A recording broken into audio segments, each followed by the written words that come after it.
पंडित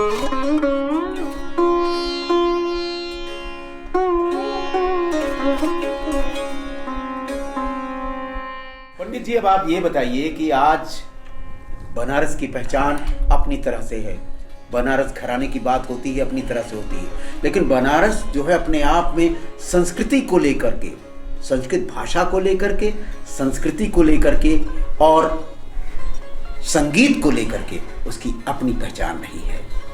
तो आप अपने सितार के साथ आप किस रूप में बनारस की उस तस्वीर को प्रस्तुत करना चाहेंगे? अपने इस वाद्य यंत्र के माध्यम से बनारस की कैसी पहचान सामने रखना चाहते हैं कि हमारा बनारस वास्तव में क्या है जो दुनिया की नज़रों में है, दुनिया में सबसे पुरातन शहर है? एक आपको सुनाते हैं बनारस की खास चीज़ है जो काफ़ी लोग गाते बजाते हैं और उसकी आपको झलक एक देते हैं। तो फ्लेवर जो संगीत का है बनारस में एक ख़ास फ्लेवर है, तो थोड़ा सा हम सुनते हैं पहले।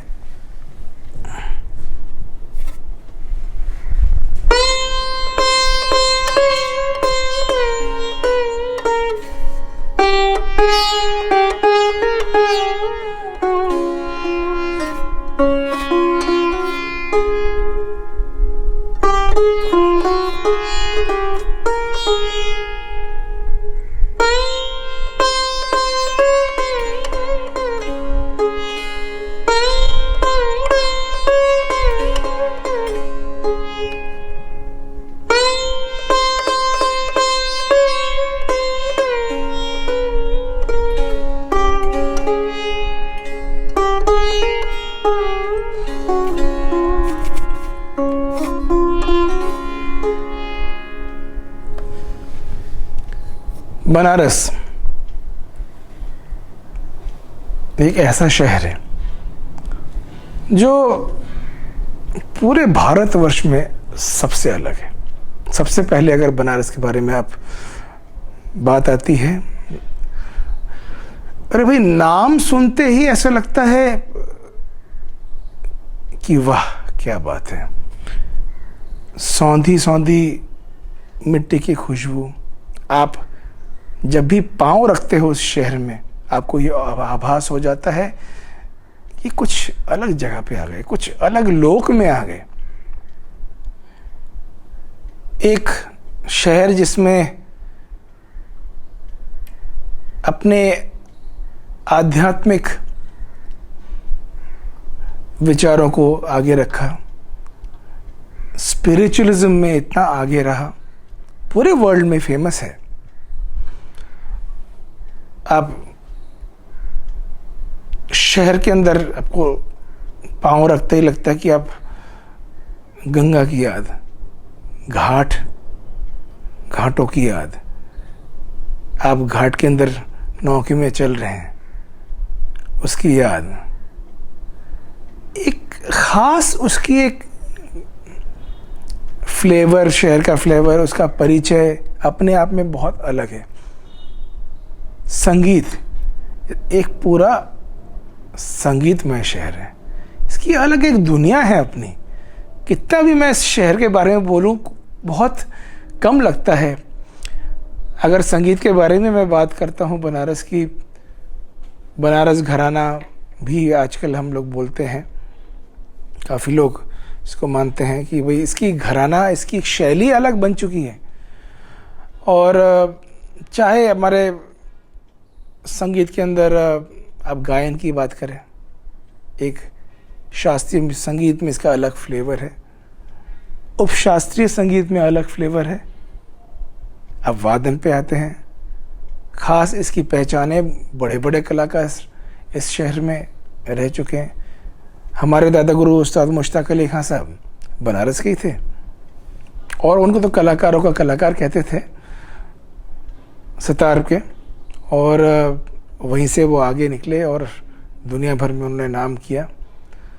फिर आप वादन में तबले की बात कीजिए,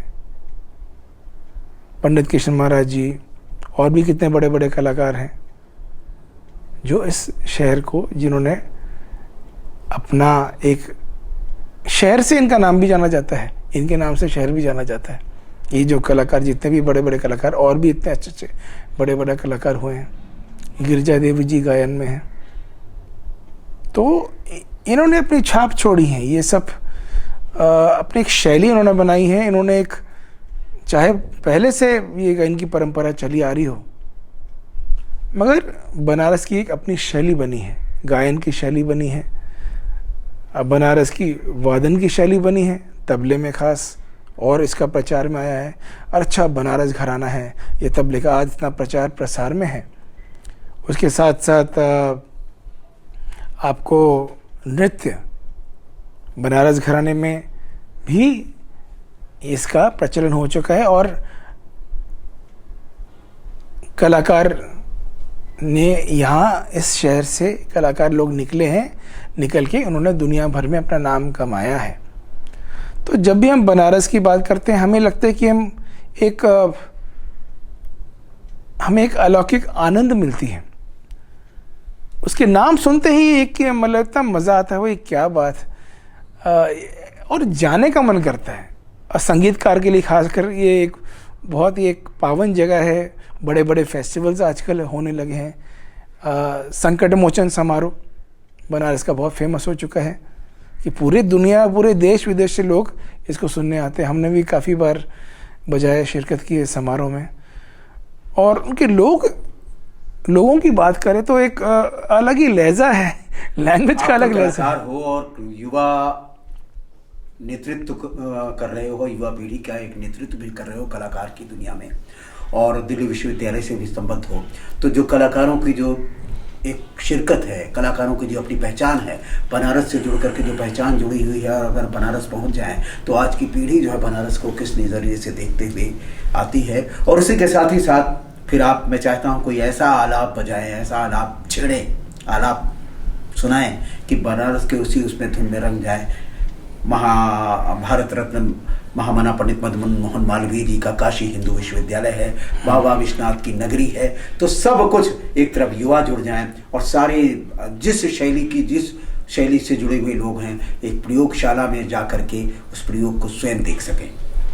पंडित चौधरी जी, देखिए, बनारस ने हर समय हर वर्ग के लोगों को अपने तरफ खींचा है, चाहे वो युवा हो, चाहे वो मिडिल एज हैं या ओल्ड एज हैं, चाहे देश में हैं चाहे देश के बाहर हैं। तो ऐसा शहर मैं नहीं समझता कि हमारे पूरे भारतवर्ष में कोई भी मिलेगा दूसरा शहर।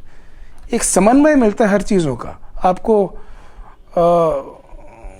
गंगा के तट पे, घाटों पे जाके बजाने का मन कभी कभार हमें करता है, वहाँ जाके बजाएं, कुछ नए नए सृजन करें, कुछ नए नए रागों के बारे में सोचें। तो एक कलाकार को बहुत इंस्पिरेशन मिलता है, चाहे वो युवा हो, चाहे वो एक मूर्धन्य कलाकार हो। तो हम कलाकारों के लिए एक इंस्पिरेशनल शहर है ये बनारस।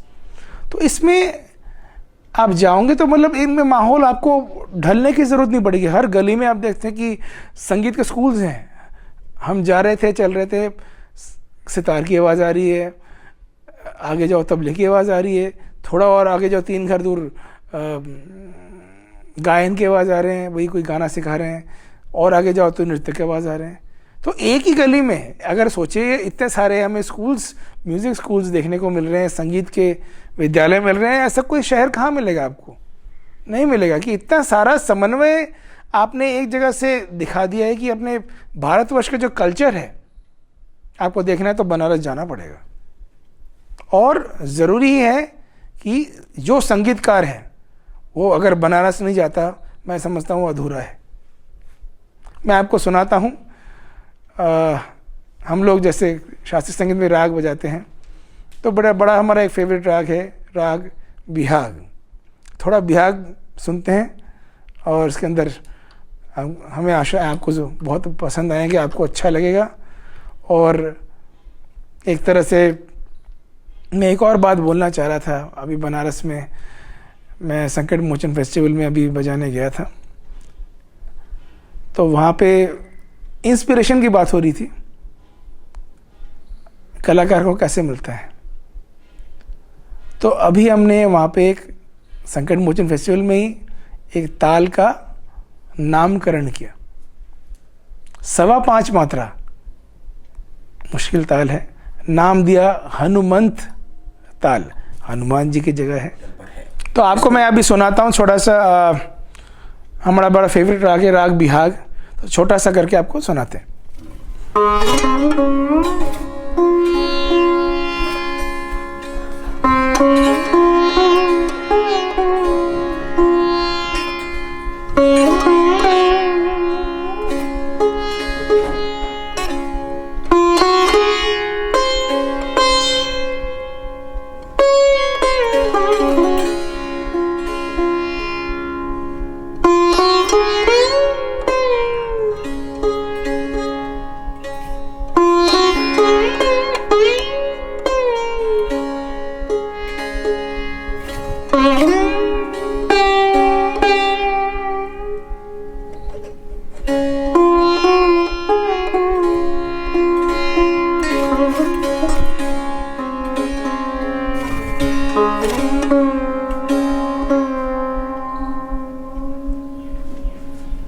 एक और कर लेते हैं।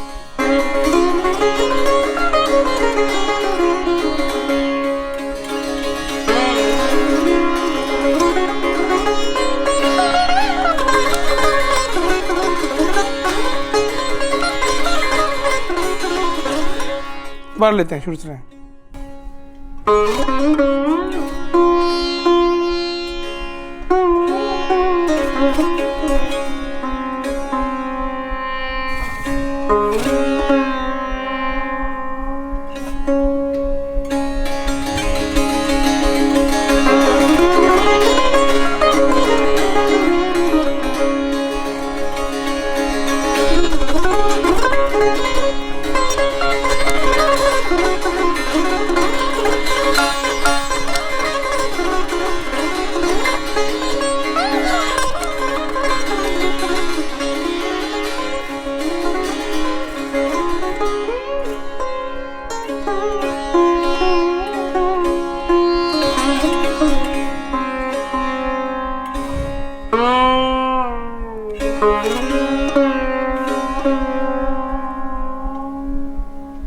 बहुत खूब बनी थी, बहुत खूब, बहुत ही बढ़िया। एक और लेते हैं, 4th कट, तो भी अच्छा लगेगा।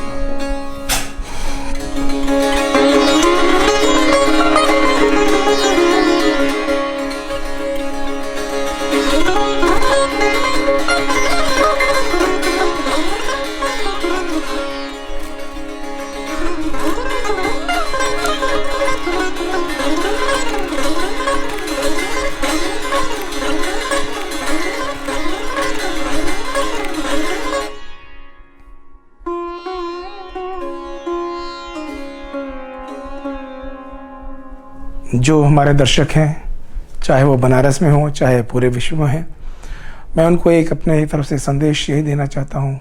संदेश के साथ साथ एक रिक्वेस्ट है, एक गुजारिश है कि हमारे कल्चर को आप कभी ना भूलें, हमारे देश को आप कभी ना भूलें, बनारस को कभी ना भूलें, हमारे संगीत, जो शास्त्रीय संगीत को आप बढ़ावा दें, जिसके लिए हमारा देश, हमारे कल्चर के लिए जो जाना जाता है। शास्त्रीय संगीत एक अहम उसका एक अंग है, तो उसको आप सब ज़रूर बढ़ावा दें, उसको प्रमोट करें, देश में नहीं विदेश में दें। तो इससे हमारे देश का ही नाम होगा, हमारे कल्चर का और नाम उजागर हो गया, क्योंकि इंडिया, हमारे भारतवर्ष क्या है, हमारे कल्चर के लिए जाना जाता है।